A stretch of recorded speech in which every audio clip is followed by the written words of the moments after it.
கோபத்திலே இருக்காளே. ஏய் கால விடு. ஐஷு ஐஷு ஐஷு இனிமே நான் தெரிஞ்சிடுறேன். எனக்கு நீயும் நம்ம குழந்தையும் வேணும். நீங்க 2 பேரும் இல்லாத ஒரு வாழ்க்கை என்னால கற்பனை பண்ணியே பார்க்க முடியல. தயவு செஞ்சு என்னை மன்னிச்சு ஏத்துக்கோ ஐஷு. என்னை விட்டு போயிடாத. இனிமேலும் என்னால உன்னை நம்ப முடியாது கௌதம். அப்படியே போயிடு.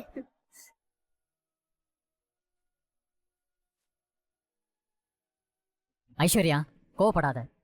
இந்த கோவத்தால நீ என்ன சாதிக்க போற? இந்த கோவம் தான் இப்போ உன் கண்ணை மறைக்குது. கொஞ்சம் யோசிச்சு பாரு. இல்ல சூர்யா, என்னை கம்பல் பண்ணாதீங்க, விட்டுருங்க. நீங்க யார் என்ன சொன்னாலும் நான் எடுத்த முடிவு எடுத்ததுதான். அக்கா ப்ளீஸ்க்கா, கௌதம்க்கு கடைசியா ஒரு வாய்ப்பு கொடுத்து பார்க்கலான்னு எனக்கு தோணுதுக்கா. என்ன மகா நீயும் இப்படி பேசுற? நான் எப்படி கஷ்டப்பட்டேன்னு நீயே பார்த்தல, அப்புறம் எப்படி உன்னால இப்படி பேச முடியுது? எனக்கு புரியுதுக்கா. ஆனா எல்லாத்தையுமே இழந்து உன்னோட அருமை தெரிஞ்சு வந்திருக்கிற கௌதம் மறுபடியும் தப்பு பண்ணுவாருன்னு எனக்கு தோணலக்கா. அதுவும் இப்போ உங்களுக்குன்னு ஒரு குழந்தை வேற பிறந்திருக்கு.